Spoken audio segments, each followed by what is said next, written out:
Hi, after a request or two, I'm going to go for a little bit more core, a little bit of pelvic floor work. So we're going to start first of all down to the mat. I want to start by setting your posture. So you're going to start with your feet flat to the floor, knees up to the sky, and then we're going to tuck our tailbone under, trying to lift our sit bones up and away from the floor, and then tuck the hips the opposite direction, trying to cause a little gap between the lower back and the floor. I say a little gap, but I want to make that movement as exaggerated as I can to begin. Really trying to pick up the back and really trying to lift that tailbone on the other way.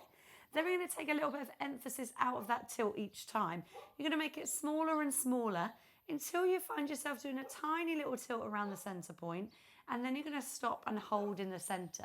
That's going to tell you your flat back position. I don't want you to crunch your back flat to the floor. I don't want you to force it or push it down.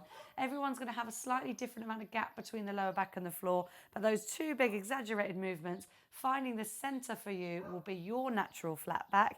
And the energy, the aim now is just to try and keep that gap or that back as flat as this during the effort of the next few moves.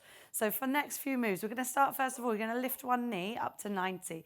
That's 90-degree angle behind the back of the knee and also 90 degrees at the hip. Then you're going to drive that other leg up to join. You're going to drop one foot back down and then drop the other foot back down.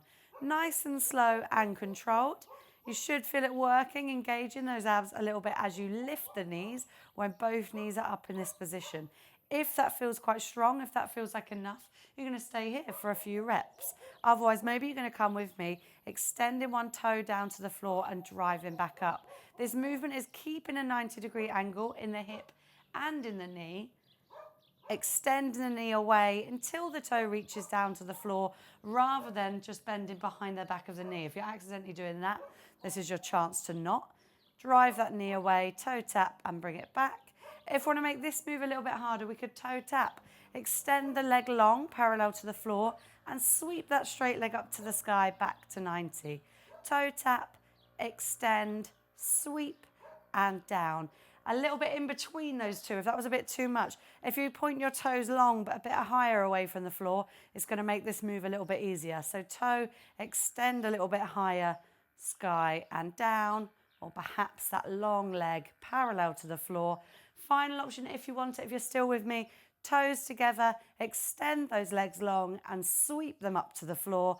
The effort and energy of these moves shouldn't change that back position. So maybe you need to really exhale with the effort, draw the navel to spine connection, or just bring it down an option. So you don't have to go two at the same time, go back down to ones. Whatever you're doing, try and keep the repetitions going all the way through this video. Thank you.